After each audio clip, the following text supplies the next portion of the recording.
become found out. I have great respect for the mind of other people. But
West Africa was a very important place in which to develop design and experiment.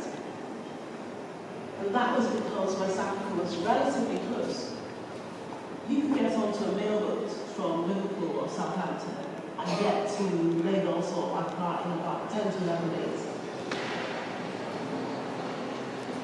By Maxwell Fry and Jane Drew. What is characteristic and importantly also the use of brise-soleil, both in terms of at the church. From its original colonial beginnings, there's a modernist. The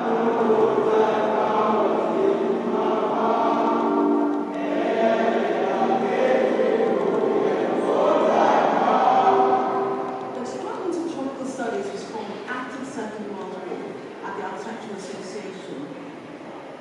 It was set up by Maxwell Fry, and he worked very much in association with his wife.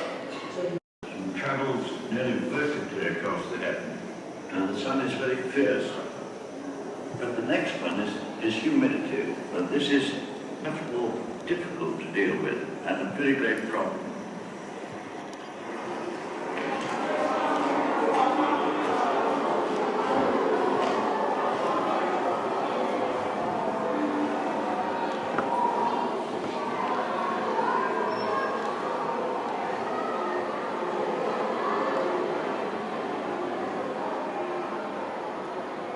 The 1955 Manchester Pan-Africanist Congress was really, it was a game changer in African politics. It shaped the independence struggle and marked the beginning of decolonization on African soil. A few years later, Kwame Nkrumah returned to join the nationalist independence movement at the time, and he became the catalyst to our independence. In the early 50s in Ghana, positive action was understood or became interpreted as a set of activities, a movement that Nkrumah's political party was involved in, which to the colonial government really seemed to be about fomenting riots and insurrection.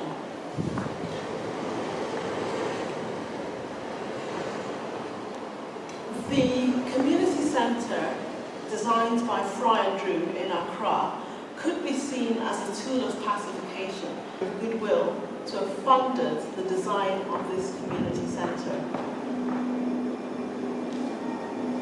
Its facade incorporates a mosaic and it has a Ghanaian title which more or less says, "Together we are strong."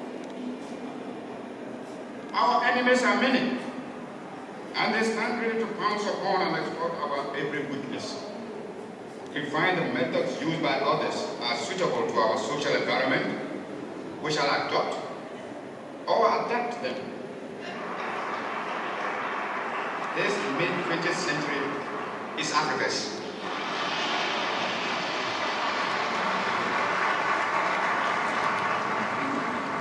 The agitation, the protests, things culminated in the 48 riots. Our father, being the General Secretary of the UGCC, was really in the middle of the action. And eventually they were in prison. Elections were called, and he won the seat, and the colonial power had no option but to declare him leader of government business.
Tropical Modernism was one of the tools in which Nkrumah was able to present his new Ghana to the world.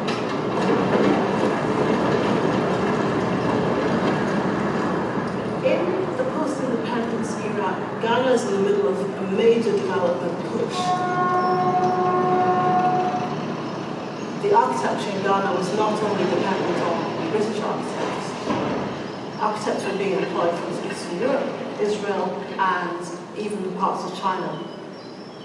The African architects were also more prominent because one of Nkrumah's ideas was the Africanization of professions. Practices that are practicing in Ghana must have Ghanaian architects who lead or were principal architects. So we have architects like John Owusu-Addo, Victor Adegite, and Max Bond. And we have to situate it again in the cultural moment of Africa at the time. We have really interesting literature, Chinua Achebe, Amata Aidu, all sorts of really interesting creatives there. We also have amazing textiles, and we have the music. So it's part of this whole, I would say, modernism at a time that Africa really has its place in a world setting.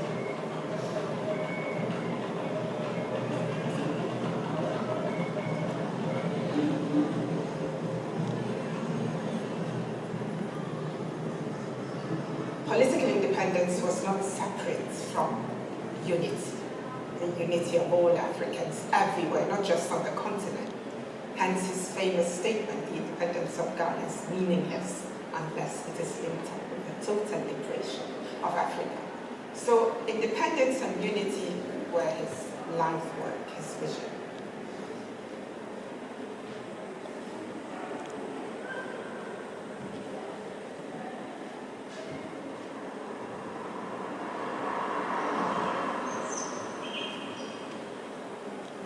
The George Padmore Library, it was commissioned by Kwame Nkrumah in memory of his friend and inspiration, George Padmore, who was a black American, who had also been involved in supporting him in the independence movement.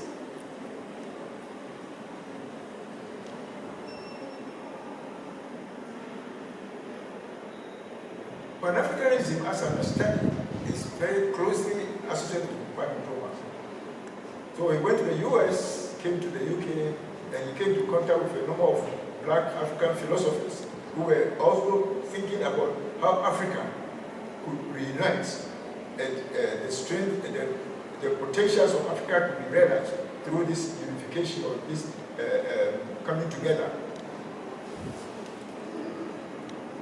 His thinking was that in the desire for our self-actualization, we should see it in the context of Africa, not only the context of Ghana. It's too small for him.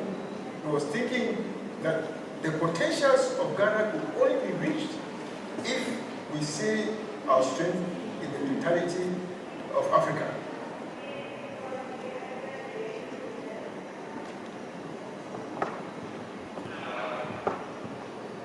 The British architects, including James Rowe, Maxwell Fry, James Cubitt, Kenneth Scott, Dennis Laston, and all of them, they didn't take enough time to go beyond what they saw by asking penetrating questions.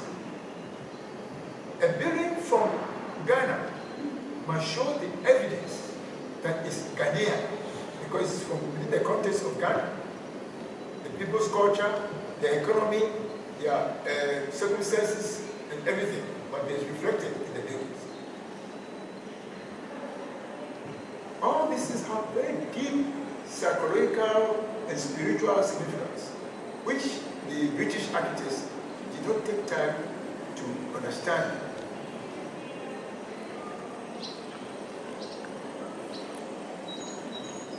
As you approach the University of Science and Technology in Kumasi, you emerge from the gates to this amazing campus that is in the middle of, I guess, what we would call the tropical jungle. The buildings are interspersed in a fairly concentrated part of the campus, which is enormous. The kinds of building are all modernist, really, in their conception. So it does seem like you have met the Bauhaus of the tropics.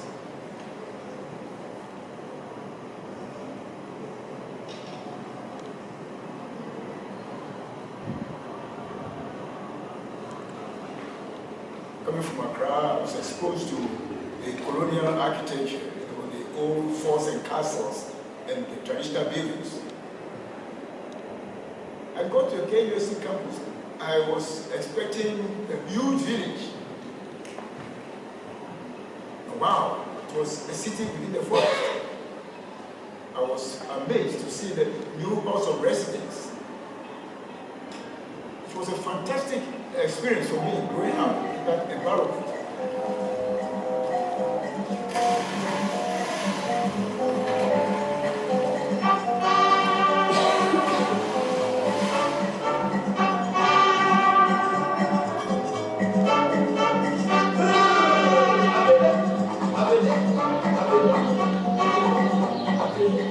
Unity Hall, designed by Chico, Eastern European, and John Addo, Ghanaian architect, is a really good exemplar again of international modernism.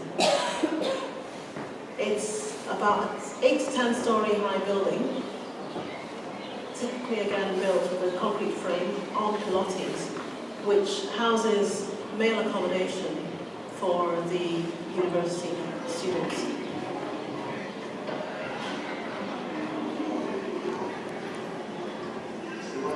Gonzalo had been to the AA, but of course, because of his Ghanaian background, he has a good sense of history. You can see the extent to which the sense of place was created. What I call the spirit of the place.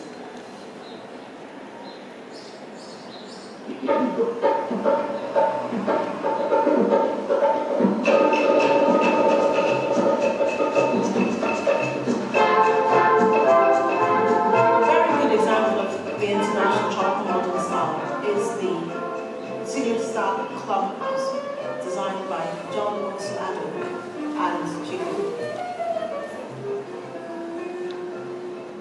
You almost sort of see yourself in the 60s, maybe dancing to African high life music, but also having this residential space where the kids can play in the semi-pool, swimming pool. It has its own cinema projection area. This was the Vice Chancellor's idea. He wanted to see a very busy place. He didn't want people to move from room to room. When you get there, you see people playing table tennis, billiards, so everything was open.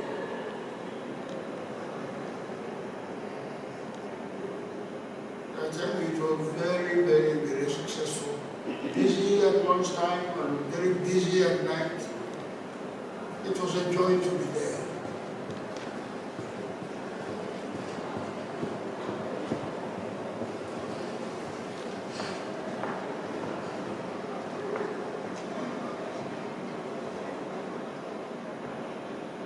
The AA formed a partnership with the Kwame Nkrumah University of Science and Technology's Architecture School in 1963, and its first head was John Lloyd, who was sent down from AA to Ghana. John Lloyd is an interesting character. He was half Norwegian and seems brought this Scandinavian sensibility to his leadership style. I guess slightly hippie, different in their attitude to architecture. John Lloyd devised this new faculty structure, and I had done a few buildings on campus, which put me in very good light. And so Lloyd straight away told the Vice Chancellor, and he wanted me to join the faculty. So to do that, I first had to go to the AA to do the tropical architecture under Curator. And I came back to teach.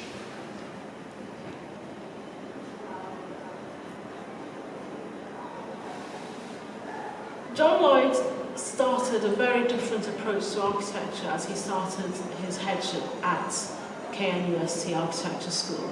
He was very much involved in getting students to appreciate their context and understanding architectural history and sociology and other parts in the way in which they develop their designs. So for the first time, traditional forms and practices of architecture in Africa became part of a curriculum. It was part of their course to go in and do community projects.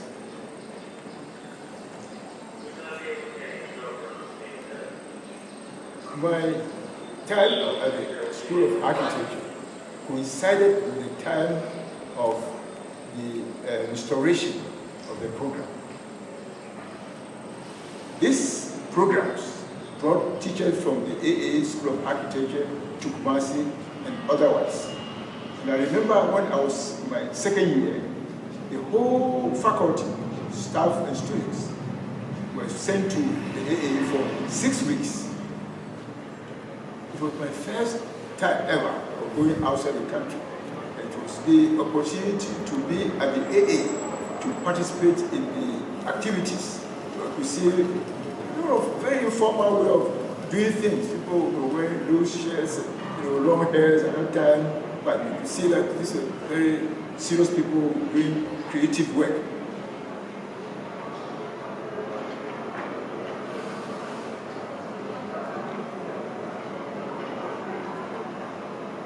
John Lloyd, he had a very, very passionate commitment to architectural education. I remember during our time, he was able to organize world-famous architects to come and deliver very inspiring lectures. I can remember back Mr. Fuller.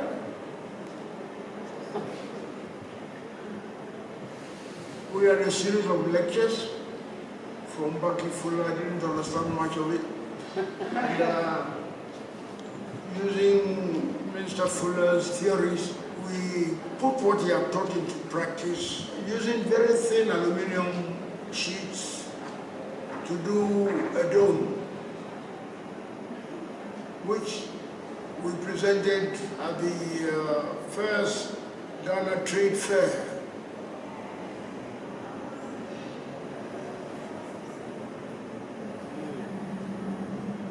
The trade fair was the first international trade fair in Accra. KUST, University of Science and Technology, and were supposed, according to Nkrumah's dream, to be at the forefront of development of the nation. Under the huge geodesic dome, which was made by Mr. Fuller, the various Russian centers of the Kenya University had their exhibitions to display under this huge shelter.